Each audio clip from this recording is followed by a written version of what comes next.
திருச்சிற்றம்பலம். அனைவருக்கும் வணக்கம். ஆலயம் தொழுதல் சாலவும் நன்று என்பது முதுமொழி. புண்ணிய தலங்களுக்கு செல்வதும் அத்தல மகிமையை பற்றி தெரிந்து கொள்வதும் இறை தேடலில் இன்றியமையாதது.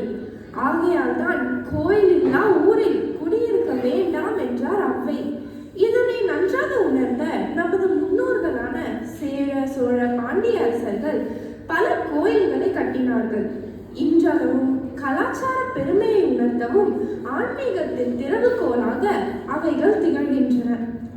இதில் மிக முக்கியமான தலமாக திகழ்வது காவிரி தென்கரை தான்களில் 47வது தலமான திருக்கடையூர் என்றும் இப்பொழுது திருக்கடையூர் என்றும் அழைக்கப்படும் தலமாகும்.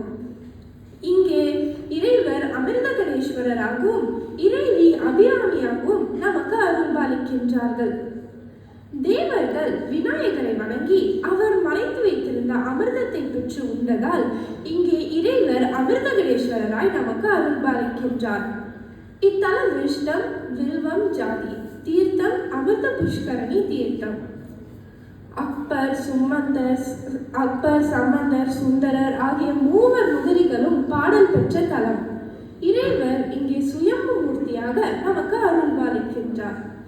காலனை காலால் உதைத்து சம்ஹாரம் செய்த அட்ட வீரட்ட தலங்களில் இத்தலமும் ஒன்று.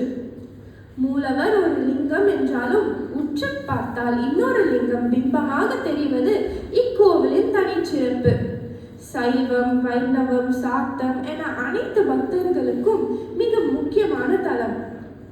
சுப்பிரமணிய பட்டர் அமாவாசையை பௌர்ணமி என்று தவறாக கூறி அதை நிரூபிக்க அபிராமி அந்தாதி பாடி 79ஆம் பாடலில் அபிராமியின் தோடு முழு நிலவாய் காட்சியளித்தது. பின்பு அவர் அபிராமி பட்டர் என அழைக்கப்பட்டார். இதனால் சாத்த பக்தர்களுக்கு இது ஒரு மிக முக்கியமான தலமாக கருதப்படுகிறது. அம்மனின் 51 சக்தி பீடங்களில் கால சக்தி பீடமாக இத்தலம் திகழ்கிறது.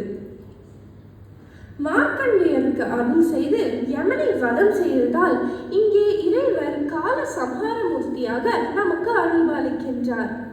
இன்றும் மக்கள் சஷ்டியர்த்த மூர்த்தி, சதாபிஷேகம் போன்ற வைபவங்களை விமர்சையாக செய்து கொண்டிருக்கின்றனர்.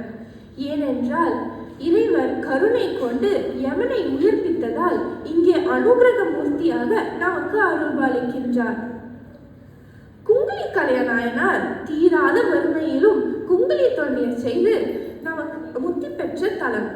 காரி நாயனாரும் பல திருப்பணிகளை செய்து முக்தி அடைந்து பெருமை பெற்ற தலம். ஞான உபதேசம் பெற விரும்பிய பிரம்மன் இறைவனிடம் அறைந்தான். இறைவன் ஒரு வில்வ விதையினை அளித்து இவ்விதை எங்கு முளைக்கிறதோ அங்கே வழிபடு என கட்டளையிட்டார். இலை துளிர்த்தது. பிரம்மன் இத்தலத்தில் ஞான உபதேசம் பெற்றார். இதனால் தான் இறைவனுக்கு வில்வ வினேஸ்வரர் என்ற இன்னொரு நாமமும் உண்டு. 7 நிலைகளில் கம்பீரமாக இருக்கும் ராஜகோபுரம் பல புராணங்களையும் வரலாறுகளையும் சிறிய சிற்பங்களாக நமக்கு காண கண்குள்ளா காட்சி. இங்கே பல திருவிழாக்களும் கொண்டாடப்பட்டு வருகிறது. சோழர்களின் பெருமையை உணர்த்தும் இந்த அற்புத தலத்தில் வாய்ப்பு கிடைக்கும் பொழுது அனைவரும் சென்று தரிசனம் செய்து அம்மையப்பரின் அருளை பெற வேண்டும் என கேட்டுக்கொண்டு வாய்ப்புக்கு நன்றி கூறி விடைபெறுகிறேன். நன்றி, வணக்கம். எந்நாட்டுடைய சிவனே போற்றி, எந்நாட்டவருக்கும் இறைவா போற்றி.